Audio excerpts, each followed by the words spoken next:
Ich bin hier in Naters für eine Dorfführung zu machen und stehe hier vor der Kirche in Naters. Nun fragt sich Naters, woher kommt der Name Naters? Es gibt Gelehrte, die sagen vom Keltischen Natri, Natter oder Natter, Wasserschlange. Da gibt es andere Gelehrte, die sagen vom Gallischen herkommt das. Snatros, was so viel heisst wie Schutzhütte, was wahr ist, wissen wir leider nicht. Wir wissen nur, dass hier in Naters ein Natterloch gibt. Naters hat schon lange vor der ersten Jahrtausendwende existiert und hat dazumal dem Kloster Samoris gehört und ist dem auch untertan gewesen. Im Jahr 1078, von dem Jahr an, hat man Naters so geschrieben, wie man es heute schreibt. Vorher hat es andere Variationen gegeben.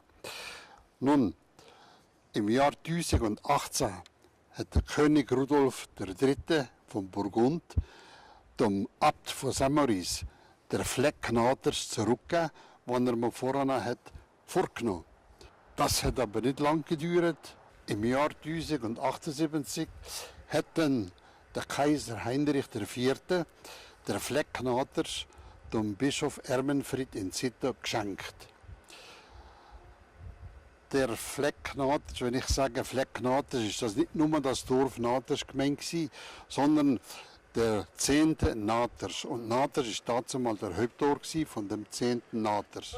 Das ist das Gebiet, wie das heute der Bezirk Brig ist. Einzig ausgenommen war zwischen Berg und Gondo. Das hat dem Bistum Novara zugehört. In Naters hat dazu mal ein schönes, grosses Schloss gestanden. Das Schloss auf der Flü ist gebaut worden von einer Familie auf der Flü. Die haben dann aber nachher den Namen gewechselt auf Supersaxo, was effektiv dasselbe heisst. Nun nimmt man an, der Bischof von Zittau sich dann hier auf Naters schauen, was er geschenkt hat bekommen. Er hat dann das schöne Schloss gesehen, hat das angeeignet und da ist eine Sommerresistenz aufgebaut. Für das hat er auch seine Domherren hier auf Naters gelassen. Hat dann auch ein Haus gebaut, das sogenannte Domherrenhaus. Das existiert heute noch und steht hinter dem Restaurant Linde. Er hat auch das Witz- und Meiertum eingeführt. Witztum ist das größte weltliche Amt vom Bischof. Dafür hat er eine Familie der Augusta vom Austertal hierher berufen. Und die in dem Jahr 1250 der Ornavassoturm gebaut. Er hat auch das Meiertum eingerichtet.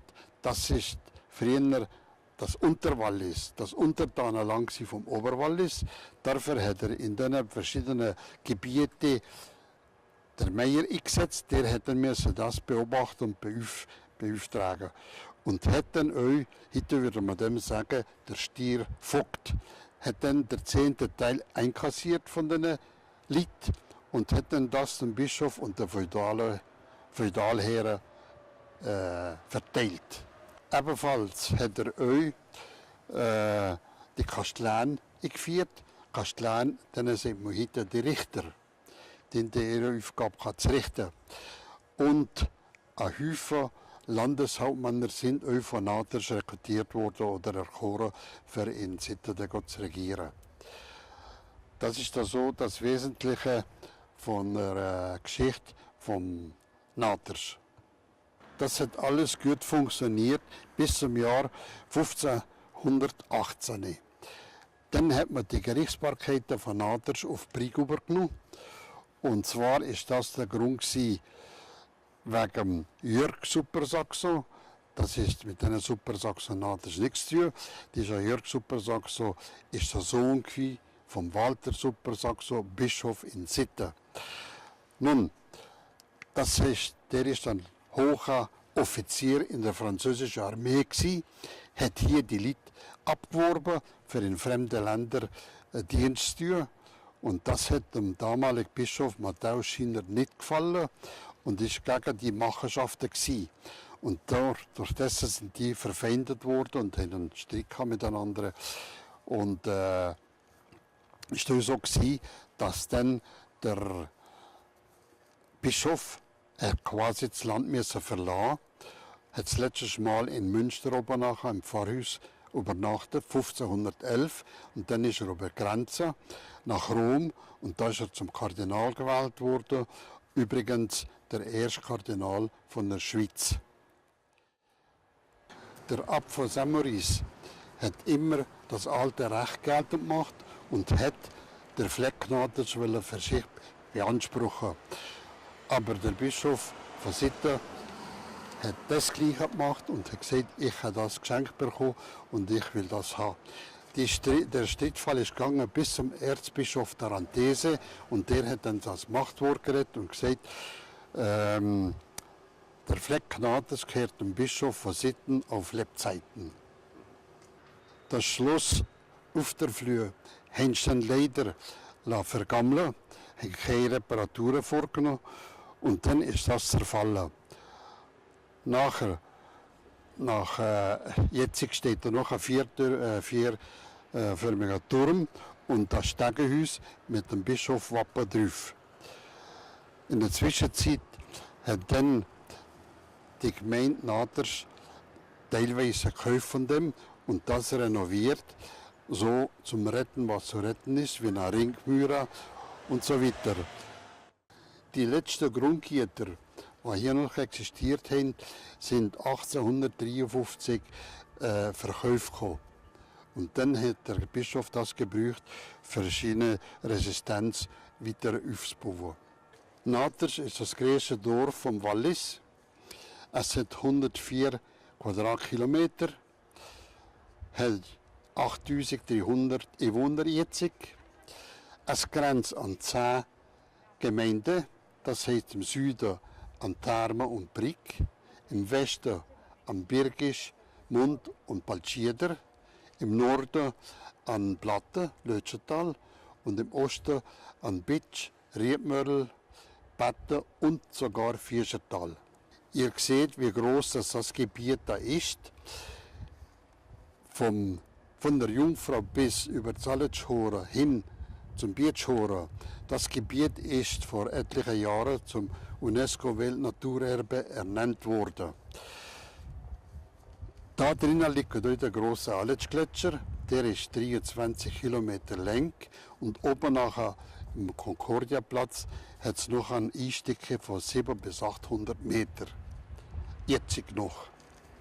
Wir sind hier in der Schweiz das einzige Dorf, das sagen, im eigenen Territorium die höchste Höhendifferenz, die größte Höhendifferenz aufweisen. Das heisst, unten an der Rottenbrücke 673 Meter und oben an Zalletschhore 4195 Meter gibt eine Differenz von 3522 Meter. Im Natischer Berg hat es 31 Willer. Die Leute dazumal haben gelebt wie Nomaden. Die sind von einem Ort ins andere gewandert, von einem Willer zum anderen. Und somit hat sich auch ergeben, dass jede Familie im Berg oben nachher eine zweite Häusung hatte. In den Jahren 1850 circa sind hier 1700 Personen gewesen. Industrie und Gewerbe hat es sozusagen keins gehabt, oder sozusagen nichts. Und die Leute haben dann hauptsächlich von der Landwirtschaft gelebt. Nun hat es auch eine Hungersnot in der Zeit. Der hat ein Viertel von der Bevölkerung müssen auswandern nach Südamerika. Und somit sind dann noch ca. 1200 Personen geblieben. Das hat sich dann schlagartig geändert. Im Jahr 1898 wenn dann die Bautätigkeit war, der Simplon-Tunnelbau, Lötschbergbau und so weiter, sind die Italiener hierher gekommen und haben dann hier ein Dorf aufgebaut, kann man sagen, das sogenannte Negerdorf. Nicht im rassistischen Sinn gemeint, sondern die haben mit Kindern und Kegel gekommen und dann sind hier 3700 Personen gewesen, die in der Landstraße, der jetzigen Landstraße, da hat es mal Furka-Straße, Häuser aufgebaut, oder Baracken auf Deutsch gesagt. 47 Baracken in einem Jahr. Es ist nicht alles von Gürtel, wenn die hier sind. Es hat da verschiedene Sachen gegeben. Es hat Streitfälle gegeben. Wie ein Papa mir erzählt, in der Unglücksbaracke, das ist ein Restaurant, das nachher so ist getäuft wurde, dass da Messerstecherien gab zwischen den Italienern und den Einheimischen. Und somit der Namen hat bekommen, die Unglücksbaracke. Aus Sicherheit hat dann der Postbeamte die Briefträger beordert, dass abwechslungsweise jeder am Abend im Postbüro hat übernachten. Es sind also nicht alles schlechte Leute hier gewesen. Es sind auch gute Leute gegeben. Nach den Bauarbeiten sind dann die meisten Italiener zurückgegangen. Etliche sind hier geblieben und das sind gute Leute gewesen. Von denen haben wir viel lernen. Die haben Baufirmen aufgetan, Spaghettifabrik aufgetan und so weiter. Und die haben sich meistens einkaufen, wie Belanda, Cerutti oder Pagozzi, Piazzolla und so weiter, alles gute Leute. Hier ist gegründet worden Missione Cattolica Italiana, die in der Italienerschule für die Italienerkinder. Ebenfalls haben sie einen Kindergarten gemacht, da war zwar kein Kindergarten, da sind wir, ich selber noch, in die Italienerschule gegangen. Und das war sehr interessant gewesen. Und die Schwestern haben sich viel mehr mit uns, dass der Tag verbringen. Hier sehen wir die Kirche von Aters. Der Turm ist im 11. und 12. Jahrhundert gebaut worden, im romanischen Stil. Die Turmspitze, der Turmhüt, der ist im gotischen Stil gebaut worden, und zwar 1514 vom Ulrich Rufener, dem bekannten Baumeister, der schon mehrere Sachen gemacht hat. Ebenfalls auch das Beinhaus, das wir nachher sehen. Und die Kirche in Erne und St. Theodulskirche in Sitter und ebenfalls auch die Burgkirche in Raron. Der andere Teil ist 1657 bis 1664 gebaut worden von den Gebrüdern Bodmer aus Primicell, danach von Italien herkommend. Und die haben dann gebaut im Neubarockstil. Interessant ist sind da die Fensterumrahmungen und Türverkleidungen, das Hauptportal. Das ist mit einem blauen Gildstein gemacht worden, die Umrahmungen. Und der hat man hier in Naters im Ebeneck ausgebeutet und hier verarbeitet und dazu mal platziert. Der Haupteingang hat dazu mal der Georg Michel Supersaxo, die Familie, die auch das Schloss auf der Flüge gebaut hat denn das gestiftet. Und wir werden noch mehr kehren von dem nachher. Hier seht ihr die Seitenport auf der südlichen Seite. Das ist nur die Originalport, 1663 gemacht worden, auch mit den Griffen und allem zusammen, wie es früher war.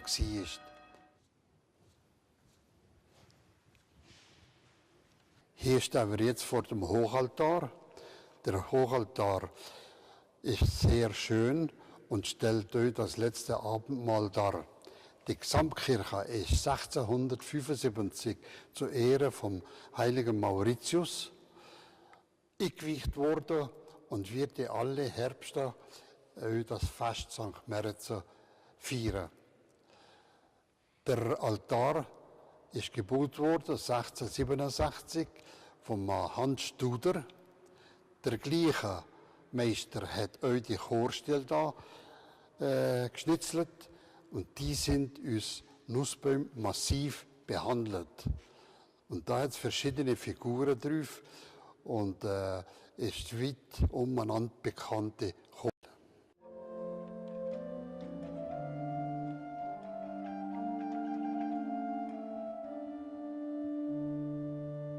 Hier unter dieser Platte, die ihr hier seht, ist eine große Gruft.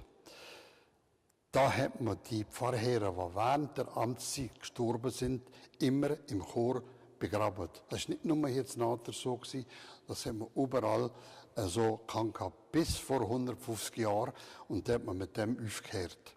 Ich war per Zufall hier bei der Renovation, die wir gemacht haben, 1977 bis 1980, dass man die Platte aufgenommen hat. Und dann habe ich gesehen, unten nachher 2 Särge. In einem Sarg ist das Skelett gewesen, also der Pfarrer, der gestorben ist, mit einem Messgewand noch, ein schönes, noch schön vorhandenes Messgewand. Das hat mir einen grossen Eindruck gemacht. Jetzt ist das geschürt gemacht und wird so bleiben. Also hier seht ihr die grosse Orgel im Barockstil, ein sehr schönes Gehäuse. Bis 1755 hat eine schöne, spielbare Orgel existiert. Dann hat es ein grosses Erdbeben gegeben hier.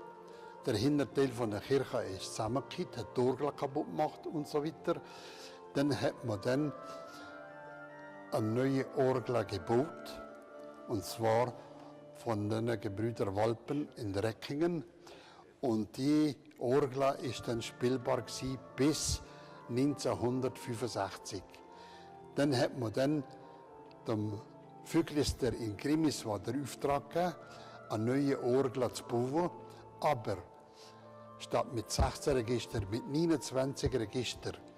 Was auch noch wichtig war, er hat die Orgel einbauen in dem alten Gehäuse im Barockstil, wie ihr seht, was wunderbar zur Kirche passen.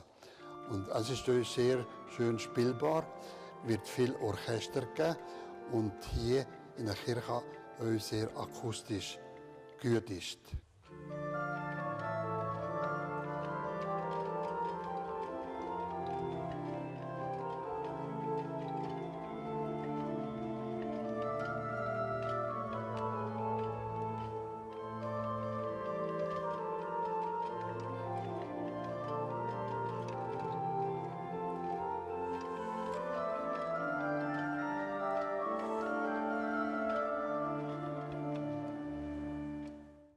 Hier seht ihr eine schöne Kanzel. Die wird heute nicht mehr gebraucht, weil das Wort Gottes vom Altar aus verkündet wird. Hier seht ihr den Kreuzaltar, das ist der Seitenaltar. Der hat ein italienischer Bildhauer gemacht. Man weiß aber leider von dem der Name nicht. Was mir persönlich auffällt da, ist, dass da der Heiland der Kopf auf die linke Seite neigen tut. Alle Kreuzstationen und heilige Bilder oder Jesuskörper, die man am Kreuz hat, sehe ich immer der Kopf auf der rechten Seite geneigt. Das ist aber als Einzelstück, ich weiß es nicht, warum und wieso. Hier seht ihr der St. Sebastiansaltar. Der hat gemacht der Johann Ritz von Selkingen. Es ist ein sehr schöner Altar und stellt euch etwas dar. Hier seht ihr einen Altar, der Dreifaltigkeitsaltar. Da hat man dazu mal 1977 bis 80 das Relief, was da drin war, weggenommen. Und dann sind so schöne Wandmalerien rausgekommen. Und dann hat man die nicht mehr drin getan, weil die Wandmalerien viel mehr darstellen und schöner sind als das Relief. Damit das nicht ist verloren gegangen, hat man die Relief hier vis-à-vis an der Wand festgemacht. Der Altar hat dazu mal gestiftet der Georg Michael Supersaxo, ein Nachkommen von dem Schlosserbauer. Hier seht ihr den Rosenkranzaltar. Da hat man genau gleich die Relief weggenommen wie beim Dreifaltigkeitsaltar. Und durch das, dass die schönen Wandmalerien sind zum Vorschein gekommen, hat man das so behalten und so, wie es im Ursprung war, wieder dargetan. Und das Relief ist ebenfalls wie an der Wand festgemacht, damit das nicht verloren geht. Hier seht ihr die Kreuzwegstationen. Früher hat es hier grobe Stationen gegeben mit groben Rahmen und Gipsfiguren, was nicht so schön war und schwerfällig. Die hat man jetzt gebraucht für den Muttergottesweg. Hingegen diese da, die hat die Gemeinde Bürchen von der Gemeinde Trattora gekauft und wollen brauchen, vermutlich an die Wandkapelle bei Aronenbrüf. Entweder ist die Kirche zu klein oder die Bilder zu gross.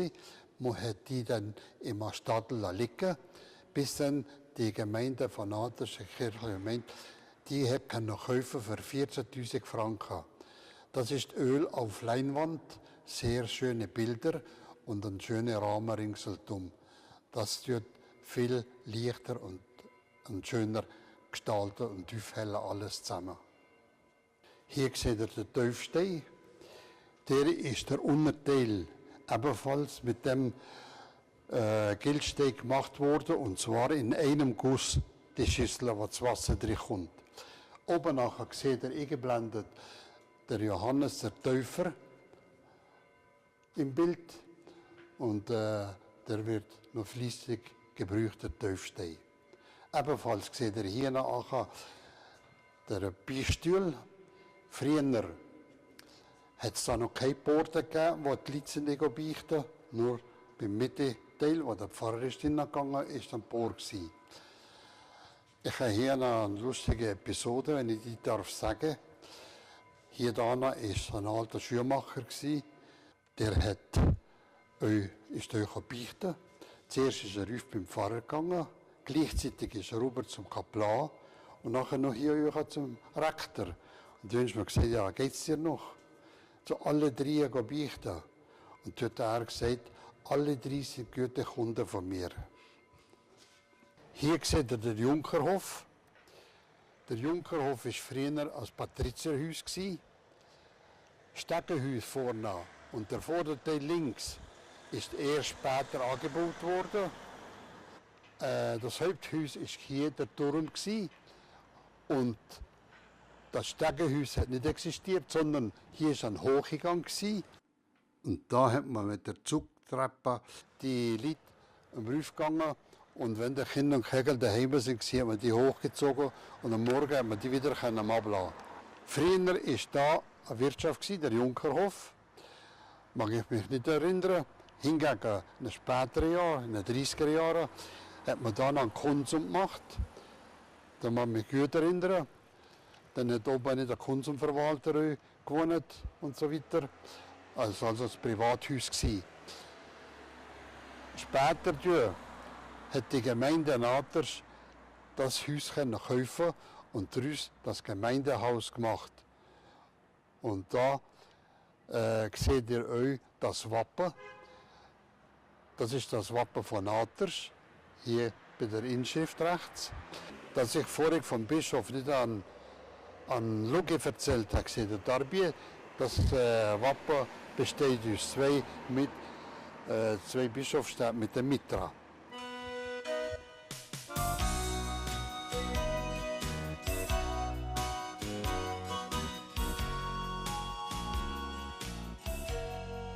Hier seht ihr den Salzmannstadel. Das ist ein sogenannter Stadel, wie man überall im Oberwallis sieht, mit Stelzen und Rundplatten, damit das Ungeziefer nicht den Vorrat fressen kann. Das ist gebaut 1858. Nennenswert ist der wegen dem Spruch, der da oben nachher auf der Port eingraviert ist oder eingeschnitzelt. Und der heißt: Wer will bauen an den Straßen, soll ihn jeder reden lassen. Rede er, was er will, ich wünsche ihm dreimal so viel. Richter Salzmann.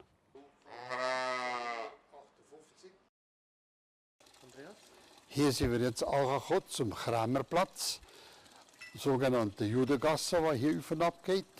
Krämerplatz, wenn man hier auch sieht, das Haus, das ist effektiv früher das Krämerhaus gewesen. Man sieht da das Fenster mit der Rundbogen, mit Duftstäferzierungen und ebenfalls der Eingang von der Port. Hier in der Judengasse hat der Kunstmaler Eier Marcel von Naters verschiedene Bilder gemalt und mitunter eins, das da, wo der Ornowasserturm zeigen tut. Ornowasserturm ist gebaut 1250, wie ich vorhin gesagt habe, von einer Familie der Augusta vom Austertal. Der ist nachher durch Erbschaft übergegangen in die Familie Ornovasso.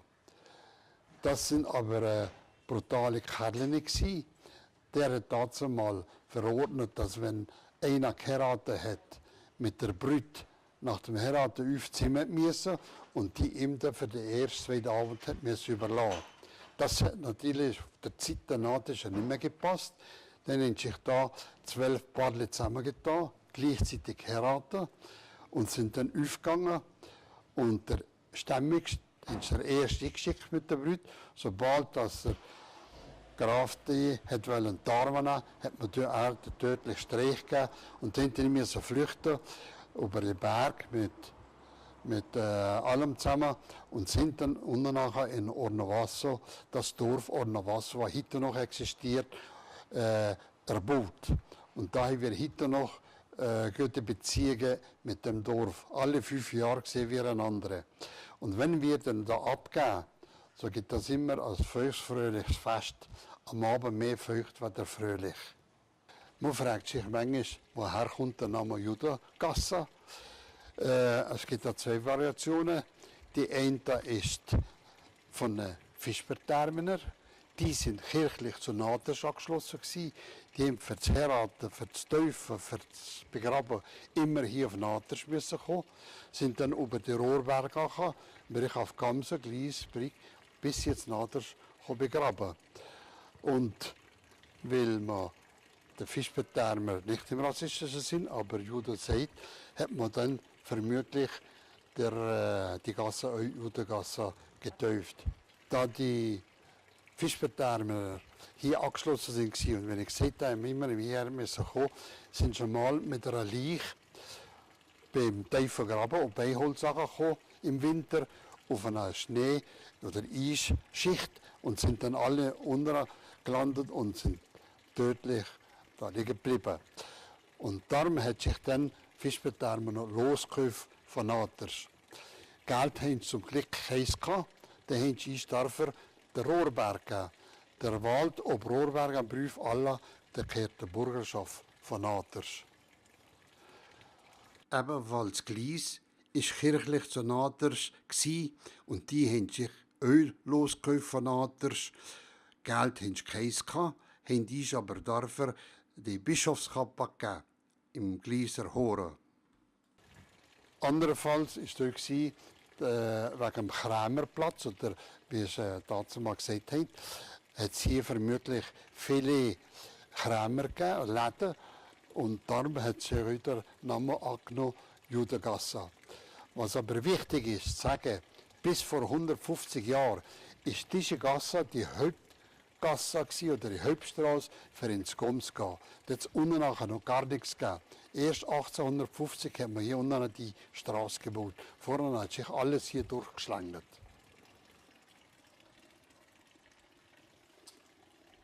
Hier sehen wir das Bild, ebenfalls von dem Eier Marcel gemalt. Er stellt alle Gletscher dar mit der armen Seele. Es ist dann ein Sarg. In Brieg war ein frommer Jesuitenpater, der hat mit seinen Schülern den Gletscher überqueren. Ich kam bis an den Gletscherrand und er hat gesagt, halt, wir können nicht mehr weiter. Dann hat die Schüler gesagt, ja, warum nicht? Und dann hat er gesagt, ein Schüler soll ihm die Hand auf die Schulter haben und über ihn schauen. Und dann gesungen er, warum. Und der hat es gemacht und hat gesagt, ja, das stimmt. Es gäbe nicht Platz, wo man könnte den Fuß auftreten, ohne den auf den Kopf zu treten. Dann sind die umgekehrt und sind zurück nach Brieg gewandert. Und wir gehen jetzt euch weiter. Naders Minister.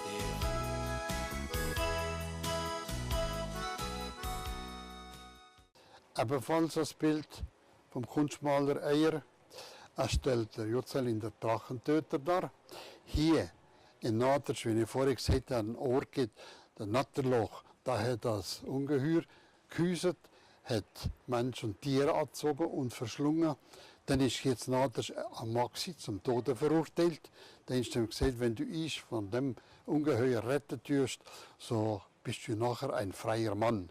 Er hat das angenommen und wenn ihr da auf dem Bild seht, mit diesen Lederjacken machen, mit ein paar Neckenrüssen, hat dann das Schwert und den Dolch mitgenommen, ist über vor diesen Drachenloch gegangen und hat dann den Kampf aufgenommen, ist verschlungen worden, hat sich dann innerlich losgemacht und hat dann auf die Knie gegangen und zum Herrgott gebetet, dass er mir geholfen hat. Und dann ist der Drachenblut, giftiges Drachenblut, über die Haut abgerundet und dann ist er gestorben.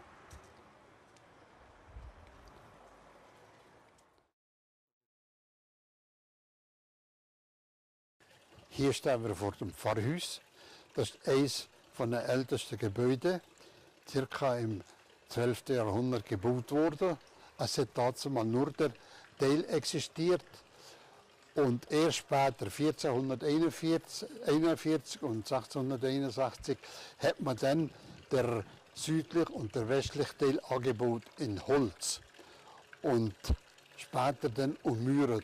Darum sieht man vorhin gesehen, die tiefen Fensternischen, die da existieren. Und das ist wegen der Wärme, damit das innen viel wärmer ist. Hier ist der große Lindenbaum. 1357 hat man schon erwähnt, vom großen Baum. Also kann man annehmen, dass der Baum heute mindestens 1000-jährig ist. Er ist zweiteilig. Die Stämme sind innen hohl. Und dann hat man oben nachher die Stange gesetzt, damit er nicht voneinander geht. Aber er tut jedes Mal oder jedes Jahr noch Blüten tragen. Vorne ist ein Mühle. Da hat man früher auch die kleinen Gerichtsverhandlungen abgehalten. Zu meiner Zeit hat man noch der Ausrufer da gehabt. Nach dem Sonntag, nach dem Amt, ist er gekommen und die Neuigkeiten von der Gemeinde da abgelesen. Dann hat es aber nur 1 bis 2 Mal in der Woche die Zeitung gegeben. Hier vor mir seht ihr einen runden Stein. Das ist ein Sockel von einer Prangersäule. Da sind, jetzt sieht man jetzt noch die Halterungen, wo dann eine Stange drin gestanden ist und die Missetäter da hat angebunden. Warum hat man das gerade hier auf dem Platz gemacht? Wie ich vorhin schon gesehen habe, ist das hier der Hauptdurchgang für ins Goms. Da sind alle Leute hier durch müssen und dann hat man den da zur Schau gestellt und euch bestraft mit dem. Da seht ihr das großes Gebäude. Das ist das sogenannte Lergenhaus vom Kastellan Lergen gebaut worden, 1598. Ebenfalls 31 Jahre später hat man links der Holzteil angebaut und dann überdacht. Und dann ist das Privatbesitz geblieben. Bis vor ein paar Jahren hätte die Bürgerschaft von Naters der Holzteil kaufen und hat da ihre Büro und Lokalitäten und die Saalburgersaal und das eingerichtet. Wir warten nur noch, bis die Eigentümer dann das freigeben, dass man auch den restlichen Teil kaufen könnte. Dann hätte die Bürgerschaft das ganze Haus für sich.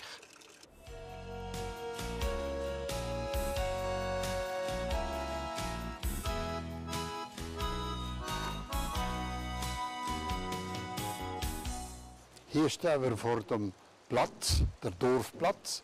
Wenn man etwas abmacht und sieht, ich habe einen Platz zusammengekommen, so weiß das ja jeder Natischer, dass das hier der Dorfplatz ist. Hier sehen wir auch das Gebäude von der Linda. Ebenfalls hinten nachher dran ist aber das Domherrenhaus, was ich vorhin erzählt habe, existiert auch da. Und wenn wir hier weiter schauen, in dem Haus da rechts unten nachher ist ein Eingang. Respektive ist dazu mal ein Ausgang gsi. Da haben die Herren von Ornavasso-Turm, der war da 300 Meter weiter oben nachher ist, da der brenzlig gsi ist, sind dann die da verschwunden und haben dann unterirdischen Ausgang gehabt, an Graben und sind dann da geflüchtet. Das ist so ihre Fluchtweg gsi.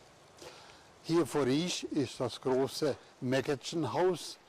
Interessant sind da der Vorbau mit den Wappen drinnen. Und das ist ebenfalls ein Kastellan gsi, Kastellan Mägetschen, der das gebaut hat. Die haben etwas Geld verdient und haben solche Häuser bauen.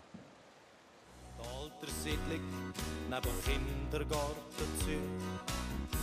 Im alten Dörfchen, ja, da findest du noch Ruhe. Hier seht ihr den 10. Speicher.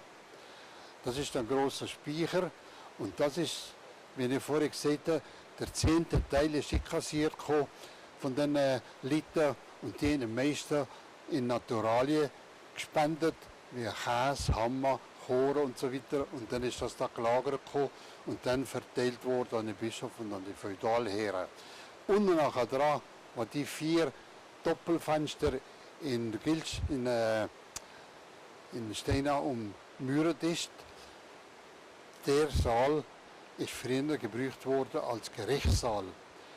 10. Gericht sind da abgehalten worden. Heute ist das zum fremden Zweck benutzt worden und das ist eigentlich schade. Man sollte dann ausbauen und dann irgendeine Ausstellung oder irgendetwas machen, was man den Leuten auch zeigen könnte. Aber da sind so viele Teile drin, dass das ein bisschen eine schwierige Sache ist. Wenn wir da rechts rüberschauen vom Speicher, kommen wir zum Haus von Georg Michael Super-Saxo. Der hat das gebaut 1598. Das ist ein bekannter Maxi, mehrmals Landeshauptmann und Meier und weiss nicht, was er alles innen hat. Der hat euch das Hauptportal von der Kirche gespendet und der Seitenaltar, der Dreifaltigkeitsaltar, den wir gesehen haben. Der ist dazu mal Landeshauptmann gewesen. Dazu mal sind die Periode gegangen 2 Jahre, nicht so 1 Jahr, wenn man sie jetzt hat. Und im 6. Jahr ist er dann gestorben, während der Amtszeit. Da sehen wir die alte Sennerie. Da haben die Bauern Milch gebrungen und ist dann verarbeitet worden. Und das ist mit der Zeit ergangen, weil jetzt wenig Bauern mehr gibt. Und jetzt hat die Gemeinde das benutzt für als Remis. Naters Minister.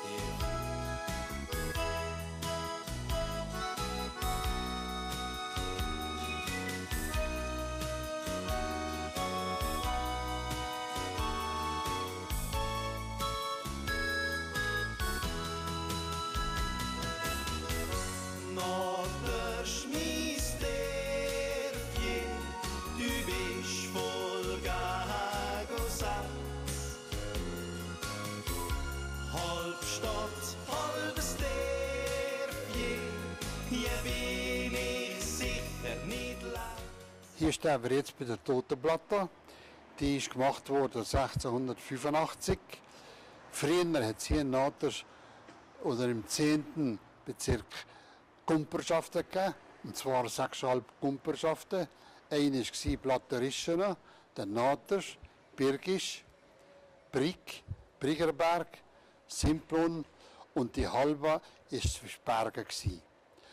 Nun hat dann die Kumperschaft Platterischene mit der Kumperschaft Naters fusioniert und haben gesagt, von jetzt an dürfen die Toten nicht mehr in Platten begraben werden. Da war nämlich ein Friedhof südlich von der Kapelle. Sie müssen die Toten hier bringen, zum Registrieren und hier im Friedhof Naters begraben. Und darum hat man hier die Totenplatte gemacht. Naters kleines Dörfje und doch so. Hier ist der Übergang, wo man über in die Kirche geht. Und wenn man da zurückschaut, sieht man da ein schönes Stadtteil umgebaut worden zum Ferienhäuschen. Sehr schön.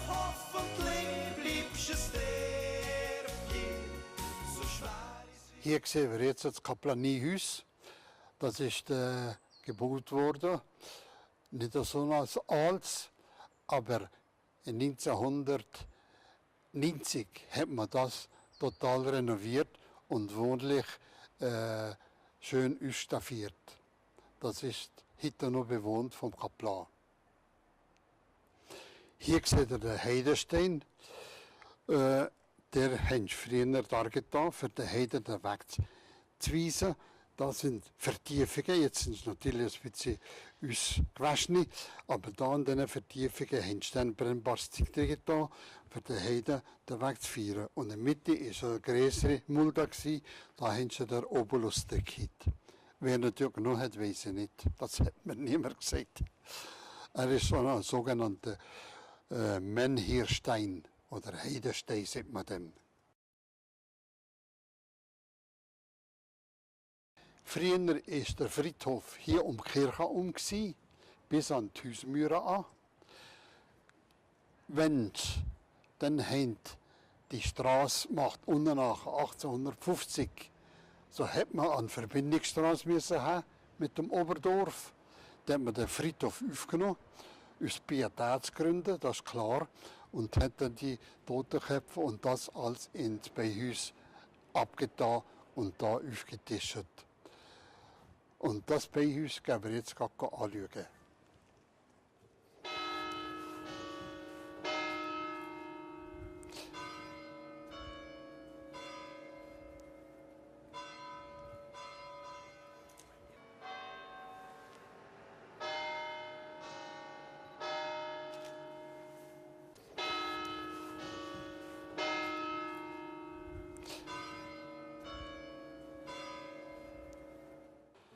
Das Beihaus von Naters, wie umeinander bekannt, sehr schön, ist gebaut worden 1514 vom bekannten Baumeister Ulrich Rufener.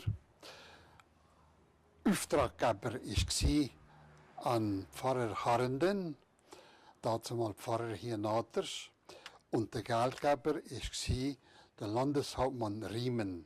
Wir sehen hier das Bild, die Totenköpfe aufgemauert.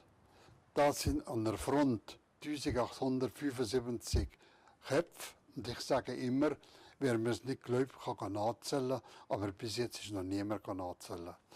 Im Gesamten sind da 31.000 Köpfe drin, geschätzt. Weil die Front hat 9,30 Meter Breite, auf 3,50 Meter hoch und 2,90 Meter tief. Und hinten alles paar Totenköpfe drin. Sehr sinnvoll ist der Spruch oben nach an dem Querbalken, was sagt, was ihr seid, das waren wir, was wir sind, das werdet ihr. Und wenn man dem richtig nachstudiert, es stimmt euch so. Früher haben viele Totenköpfe rausnehmen, dann werden die Mauermeister zusammengekippt, scheint dann später als Gitter drin da, dass man nicht mehr überdrachen kann. Und noch früher war links und rechts der Port offen gewesen, dann die kleine Prozessionen im Kirchraum gemacht, sind Bettende in den Beihaus hinein, und da bettet und sind dann wieder raus um die Kirche und am Innen. Die letzten, die verrückt sind, die da einen Totenkopf genommen haben, sind 4 Walliser gewesen. Und was die dann verwitscht und haben die müssen zurückbringen und sind dann vom Bezirksgericht gestraft worden. Sie haben gesagt, die wollen brauchen für ein Studiumszweck, und der andere wieder gesagt, für Nachttischlampe und solche Sachen. Das ist also nicht annehmbar. Das alles zusammen ist eine schöne Sache zum Betrachten und auch zu überdenken.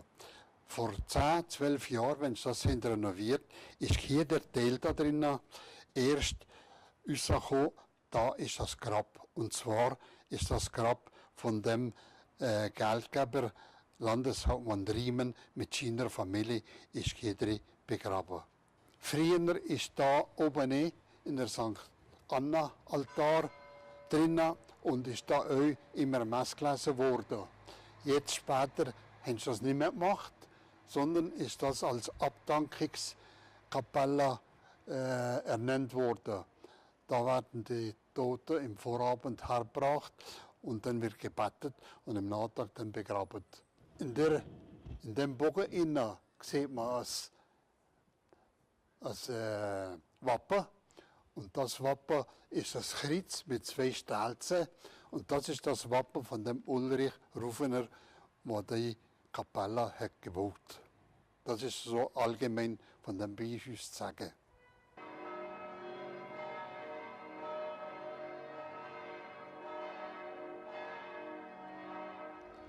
Hier stehen wir vor dem Waldenhaus.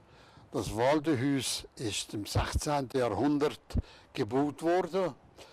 Man sieht hier an den Verstrebungen und Müren, wo das steht, dass das ein altes Haus ist. Gekauft hat das dazu mal die Kumperschaft Trischener Platte mit der Kumperschaft Naters zusammen und hinter uns das erste Gemeindehaus von Naters gemacht. Nachher ist das in Privatbesitz übergegangen. Zu einer Familie Walden und Sitter ist sowieso geblieben. Das heisst, der erste Stock hätte die Gemeinde kaufen und wenn es dann Gelegenheit gibt, der Oberstock zu kaufen, wird dann die Gemeinde daraus etwas rechts machen. Interessant ist da der Bogeneingang mit den Duftsteinen und die Kreuzwölbgang. Und noch interessanter ist innen nachher die Originalpforte, die da noch ist, wo man da die an Bärentaxe angenagelt hat. Zu meiner Jugendzeit, das heisst bis 1900, gegen 1950 hat da noch an die Bärentaxe nur da angenagelt gewesen. Nachher ist die leider vorgekommen. Wie und warum, weiß ich nicht. Aber das ist einfach schade. Und die Bärentaxe ist ein Trophäe gewesen vom letzten Bär, was hier im Natischer Berg getätet. Die haben dazu mal nicht so einen Aufruhr gemacht wie heute, wenn schon Wolf schießen. Dazu mal ist das wichtig gewesen, dass die Tiere, die ihre Nutztiere gefressen haben, haben weggetan. Derjenige, der das gemacht hat, war hier Hausbesitzer gewesen. Der hat 3 Pflegen mit einem Streich können haben. Das heisst, erstens hat er die Trophäe bekommen, wenn er da hat angenagelt. Zweitens ist er zum Ritter geschlagen worden, von diesen Zwingherren in Wingarten. Und drittens hat er die Tochter von dem Zwingherr in Zwingarten können heiraten. Das ist so allgemein zu sagen von dem Waldenhaus. Naters kleines Dörfchen und doch so groß wie eine Stadt. Doch hoffentlich bleibst es Dörfchen, so schwer es wirklich sind du schon. Doch hoffentlich bleibst es Dörfchen, so schwer es wirklich sind du schon. Es wäre wirklich Sinn, du schon.